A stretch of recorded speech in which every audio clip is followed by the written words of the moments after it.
Puisque personne ne me demande mon avis, je vais vous faire une petite vidéo sur la mascarade politique actuelle. Donc la mascarade politique actuelle, ce qu'on appelle les élections. Je vais vous dire ce que moi j'en pense. Alors tout d'abord, ce qui est sûr, c'est que quand moi je vais voter, si je vote, je me détacherai totalement du résultat. Il a été prouvé maintes fois que lors des élections, il ne se passe rien.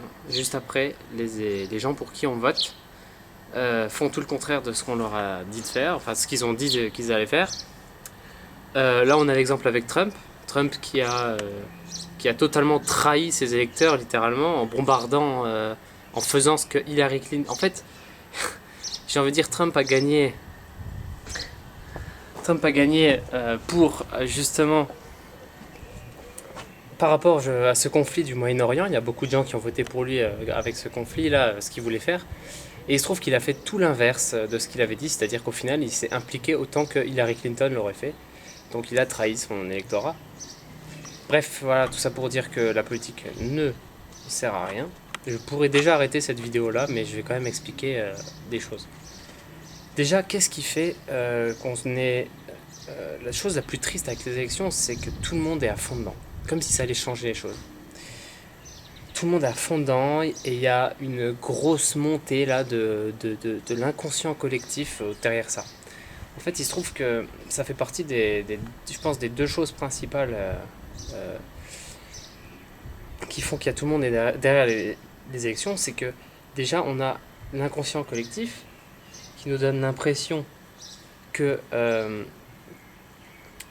fait, qui nous donne la pression, justement, pas l'impression, la pression sociale du fait des élections. Tout le monde pense que ne pas voter, c'est un affront, c'est quelque chose par rapport à nos anciens qui ont réussi à nous faire avoir le droit de vote, etc. C'est quelque chose qu'il faut absolument faire. Et donc chaque personne dans son inconscient personnel va commencer à développer ce besoin de voter. Alors tout ça, ça vient parce que du fait que on n'aime pas l'endroit dans lequel on vit. On n'est pas heureux en France.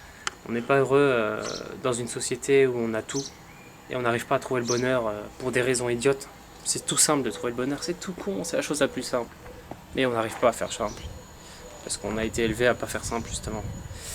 Donc du coup, on a cet inconscient collectif qui vient et qui met la pression sur tout le monde, tous ceux qui veulent pas voter. Ces gens-là, du coup, après, ils se mettent à voter, ils se mettent à parler, et ils se rendent compte qu'ils ne peuvent pas parler sans avoir un minimum de bagage par rapport aux élections. Donc là, on a le deuxième facteur qui rentre en compte, c'est le biais de croyance. Alors, le biais de croyance, c'est cette tendance du cerveau à vouloir se raccrocher et agir en fonction de ce qui lui plaît et de ce qu'il veut réellement, de ce qu'il veut croire en fait. Voilà. Donc si jamais un politicien a dit quelque chose que vous croyez dur comme fer, eh bien ce biais de croyance va faire que vos actions vont aller vers cette personne-là instinctivement. Alors déjà, autant vous dire que ça sert à rien, puisque tout ce que disent les politiciens, ou une bonne partie, ne seront pas faits au final. Voilà.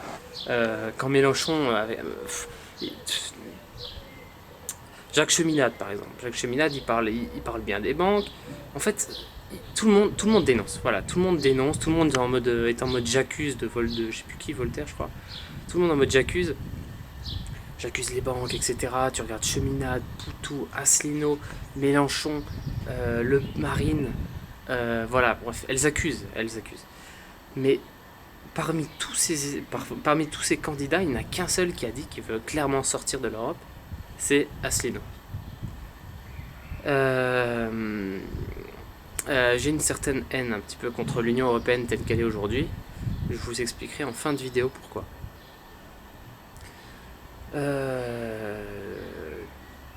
Donc voilà, ils vont tous accuser, mais quand on va voter pour eux, on va se rendre compte que déjà qu'ils vont pas pouvoir faire tout ce qu'ils disent, et on se rend compte aussi que parmi ceux qui les accusent, des fois il y a aussi en général, on accuse que ceux qui ne sont pas avec nous, et puis il y en a toujours derrière qui nous poussent un petit peu à faire ce qu'on a envie de faire.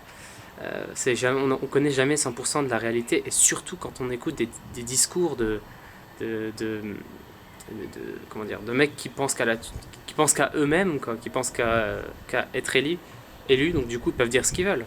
Quand ton but c'est d'être euh, élu par des gens, eh ben, tu vas tout faire pour être élu par des gens, c'est tout. C'est simple, c'est con, mais c'est comme ça. Donc tu vas leur dire ce qu'ils veulent entendre. Voilà. Donc si vous votez, vous êtes des moutons. Si vous votez, vous êtes des moutons, mais en même temps, est-ce qu'on peut faire mieux? Est-ce qu'on peut faire mieux que de ne pas voter? Est-ce que ça servira à quelque chose de voter? Alors, j'ai demandé à Kiran qui est là-bas. Elle m'a dit Kiran, viens.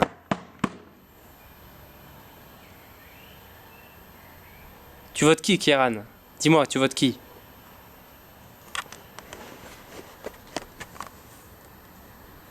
Ah, tu votes Mélenchon? Pourquoi tu votes Mélenchon? Dis-moi pourquoi tu votes Mélenchon. Pourquoi tu votes Mélenchon, hein? Ah, parce qu'il parle bien. Ouais, c'est clair. Mélenchon, il parle bien. Mélenchon, il parle super bien. Il parle super bien, mais quand on étudie son programme, on se rend compte que la personne de Mélenchon, c'est un super orateur, un beau parleur, comme on dit, mais je pense que Mélenchon n'est vraiment pas au niveau euh, de, du mouvement qu'il a créé, donc la France Insoumise. Pour moi, il est tiré vers le haut par le mouvement qu'il a créé, heureusement. Mais bon, bref. Je pourrais tous les faire, hein. Ils ont tous plein de défauts, hein. Marine Le Pen, la girouette. Poutou, le mec qui accuse mais qui propose pas. Asselineau, le mec qui propose que des trucs light qui vont pas changer grand chose. Merde, j'ai dit Asselineau, c'était Dupont-Aignan, je voulais dire Dupont-Aignan, pardon. Dupont-Aignan qui propose, qui est comme Marine Le Pen, au final, c'est un Marine Le Pen light et honnête.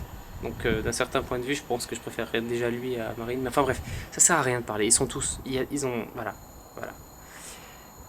Franchement, moi aussi, j'ai envie de tomber dans ce biais de croyance. J'ai vraiment envie, là, au fond de moi, de croire en un candidat qui va enfin changer les choses, tu vois. Et on est tous comme ça. On est tous comme ça. Moi, j'ai envie. Ah, sinon, je voterai pour toi. Non, je ne voterai pas pour toi. Non. Je sais pas, bref. C'est la galère, on sait pas. Et donc, je vais dire mon choix personnel, moi en fait, il se fait par rapport à l'Europe. Voilà. Donc, si jamais je vote pour quelqu'un, je voterai pour un candidat qui veut sortir clairement de l'Europe et qui propose des choses. Je dis ça parce que pour moi, l'Europe, là, telle qu'elle est actuellement, on risque d'avoir énormément de mal à la réformer déjà. Donc il y a beaucoup de candidats qui se basent sur le changer des traités ou réformer l'Europe ou je sais pas quoi là. On va avoir énormément de mal, hein. Je vous rappelle qu'il y a 27 pays qui doivent accepter que ça change. Et si un seul des 27 pays n'accepte pas, eh bien ça ne marchera pas. Et c'est un des très gros problèmes de l'Europe qui fait que quand on est dans cette Union européenne, je parle de l'Union européenne, pas de l'Europe, hein, c'est un raccourci que je fais qui est pas bon.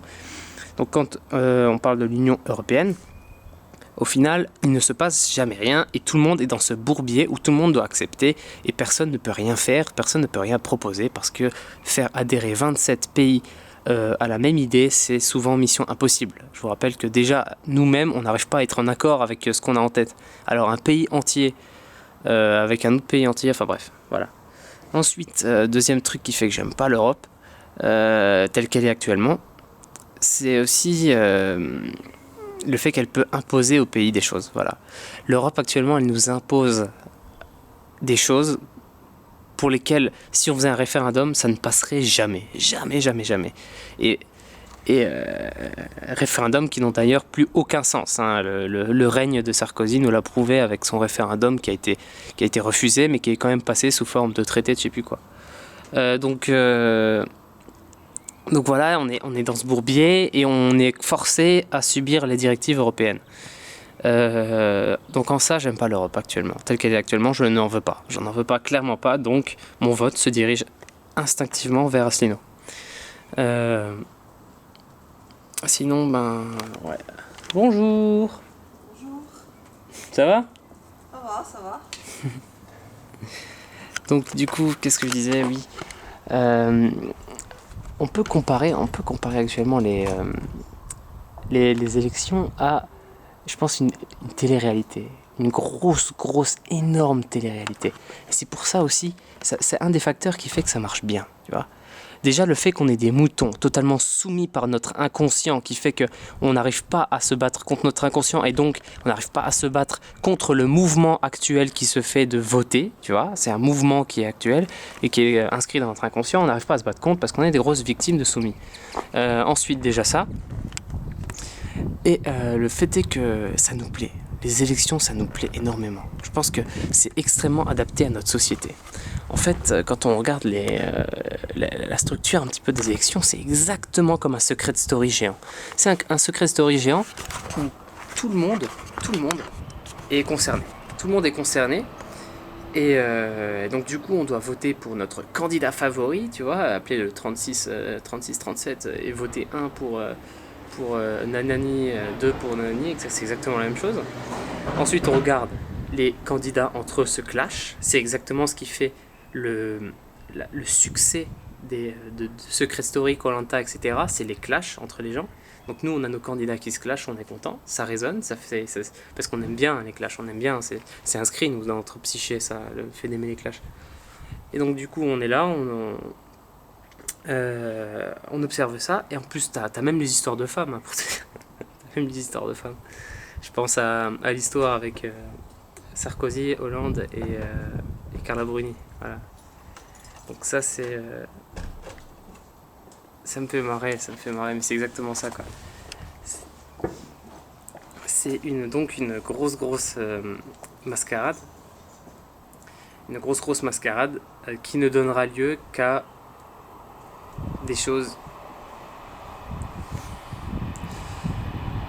Voilà, quoi. Voilà.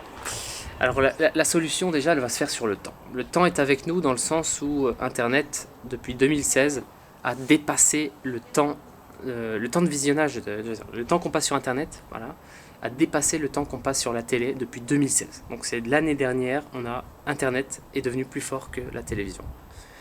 Donc déjà, le temps est avec nous à partir de là, puisque Internet prône à la liberté d'expression, même si tout ce qu'on cherche sur Internet, on aura toujours des gens pour être en accord avec nous. Donc Internet stimule le biais de croyance. Mais voilà, quoi, le temps joue avec nous. Je pense qu'il y aura peut-être des trucs qui vont changer plus tard. En attendant, réfléchissez. En attendant, ne vous laissez pas avoir par des belles paroles, des belles trucs. Si vous voulez vraiment vous impliquer dans ces conneries, dans cette mascarade, observez les programmes. Faites-vous chier à lire les programmes. Puisqu'il n'y a que ça qui est important. Et même en lisant les programmes et en prenant bien mot par mot, on se rend compte des fois que... Enfin bref. Donc moi je vous dis salut, ciao, et... Est-ce que j'ai autre chose à dire ?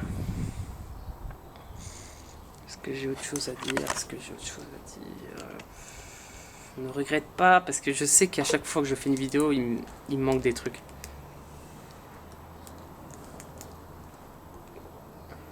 Kiran, est-ce que j'ai autre chose à dire ? Dis-moi, viens, est-ce que j'ai autre chose à dire ? Dis-moi. Non, ça sent trop bon la peinture, on dirait. J'ai autre chose à dire ou pas ?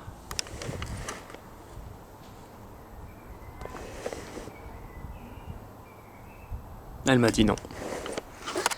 Bon, bah du coup sur ce je vous laisse et je vous lèche et puis voilà. Ciao. Ouais.